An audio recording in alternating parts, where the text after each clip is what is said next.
All right, welcome everyone to another deep dive.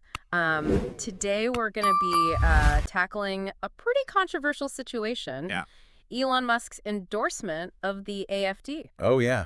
This is a big one. A lot of people are talking about this. It really brings together a lot of different things we've been talking about on the show, like political endorsements, Social media. the power of social media, billionaires' That's influence, global influence for sure, yeah. and, the future of democracy itself. All in one little package. So to really kind of get into this, we need to kind of step back for a second and explain to folks what the AfD is. Yeah, for sure.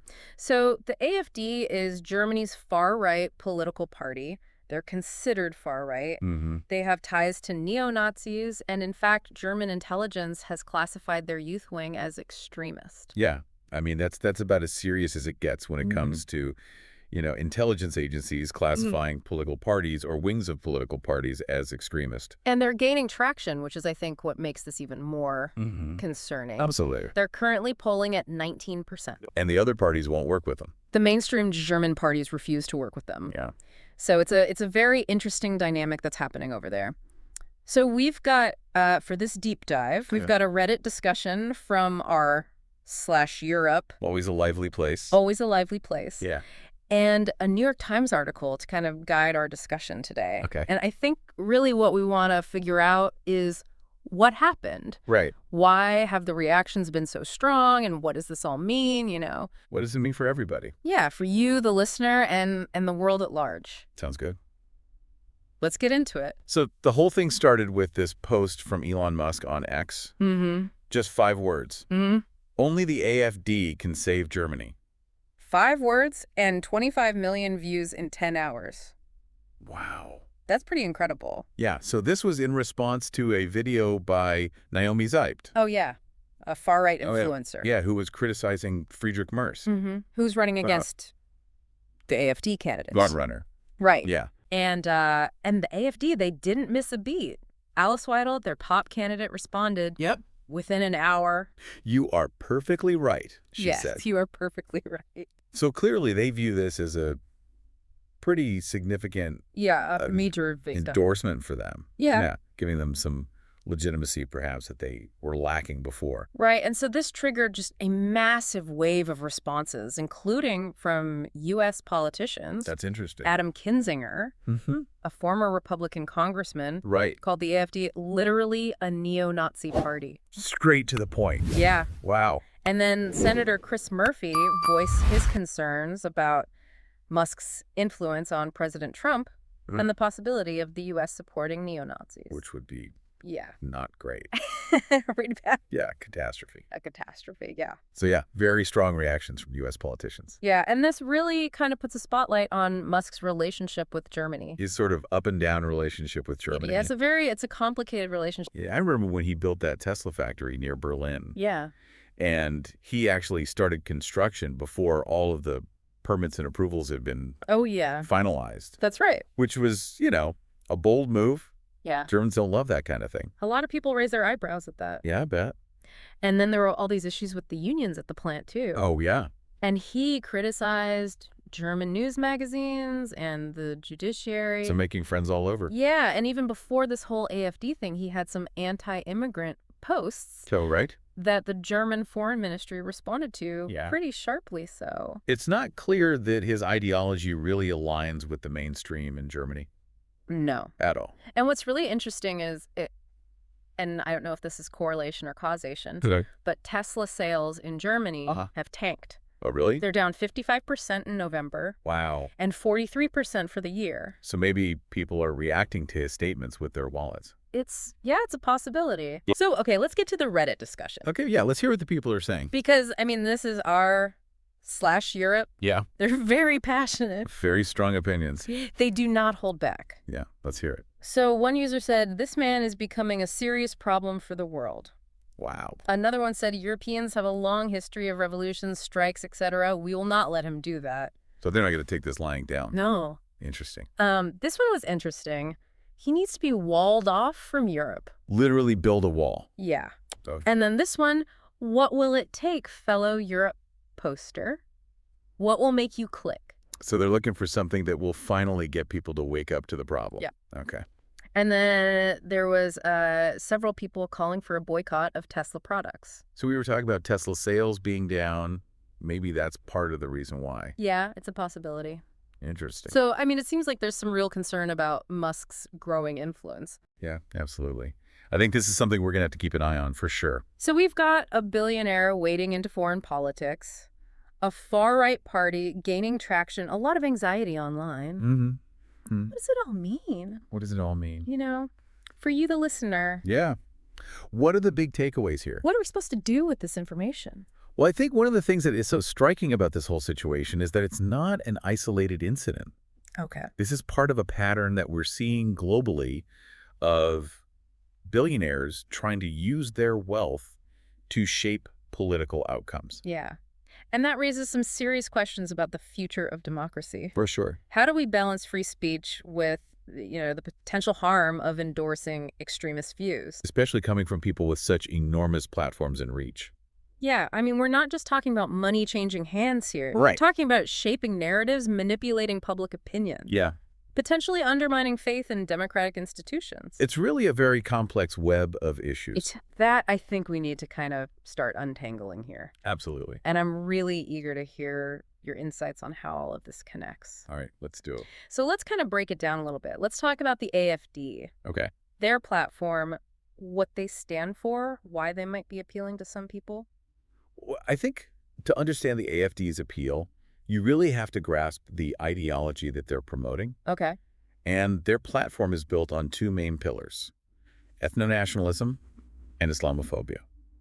Okay. Ethno-nationalism being... The belief that the nation should be defined by a shared ethnicity and Islamophobia, which is a fear or prejudice against Muslims. And these are ideas that have unfortunately been gaining traction in various parts of the world. Yeah. It's not just a German phenomenon. Right. We're seeing this in other countries as well. So how does Musk's endorsement play into all of this? Well, whether intentional or not, it legitimizes those views, giving them a wider platform and potentially normalizing them in public discourse. So this isn't just about Germany. This is about understanding how these kinds of ideologies spread. Right. And gain a foothold, even in societies that have historically been committed to inclusivity and tolerance. Exactly. It's a reminder that we can't take those values for granted. Right. We have to actively defend them. And that's why I think this conversation is so important. Absolutely. Because it's not just about what's happening in Germany. Right. It's about what's happening everywhere. It's about the global rise of these kinds of ideologies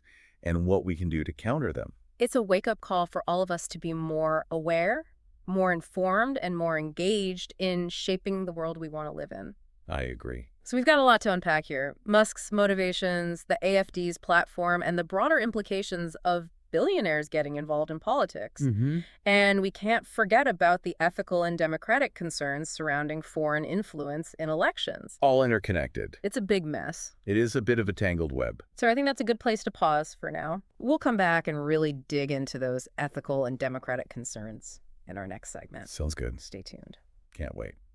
It's a lot to think about for Sure. sure. It is. It is. So, we've been talking about Musk's endorsement of the AfD, their platform, the broader implications of billionaires getting involved in politics. And you mentioned that this is kind of a global trend. Yeah. Can you elaborate on that a bit? Yeah, for sure. I mean, we've seen other instances of billionaires trying to flex their political muscle outside of their own countries. Okay. Remember Musk's support for Matteo Salvini in Italy? That's right. He was the one who was... He was the leader of the League Party. Yeah, and he blocked that migrant boat. Right. He was accused of blocking a migrant boat. He was actually acquitted recently. Oh, he was? Yeah, but still. Interesting. Yeah, and then there's his support for Reform UK, which is Nigel Farage's anti-immigrant party in Britain. And he met with Farage? Yeah, at Mar-a-Lago. At Mar-a-Lago. Possibly to discuss a donation. Wow. That's pretty significant. Yeah, I mean, that connection to the Trump inner world is definitely noteworthy. Yeah. And his relationship with the British government hasn't been all sunshine and roses either. No, not at all. He accused them of police state tactics. Wow. And even predicted civil war in Britain after some clashes over how X was handling misinformation. Wow. So he's not afraid to. No, he likes to stir the pot. Yeah, he likes to stir the pot. But are there other examples beyond Musk? Oh, yeah, absolutely. I mean, this is a trend we're seeing with billionaires all over the world. They're funding political campaigns, lobbying for policy changes. Some of them even control entire media outlets. And so this raises some concerns about whether our democratic processes are really truly representative of the people's will When you have a handful of people with this much influence. Exactly. Yeah, it's a serious concern. So what can we do about this? I mean, we talked about those Reddit users who were calling for boycotts and, stricter regulations. On political donations, are those viable solutions? I mean, they're definitely worth exploring. Boycotts can be effective if they gain enough momentum. And stricter regulations on campaign financing could definitely help to curb the ability of foreign actors to influence elections. But it feels like we're always playing catch-up. I know what you mean. Like we're reacting to each new instance of billionaire interference. Is there a more proactive approach? I think we need to start thinking more systemically Okay. about strengthening democratic institutions and processes to make them more resilient to this kind of undue influence. So like what would that look like in practice? Well, we could explore reforms to electoral systems, campaign finance laws, even media ownership rules. The goal would be to create a system where power is more evenly distributed and where you have a wider range of voices and perspectives being represented. So kind of leveling the playing field a little bit. But these seem like such big, complicated changes. These are complex issues with deep roots.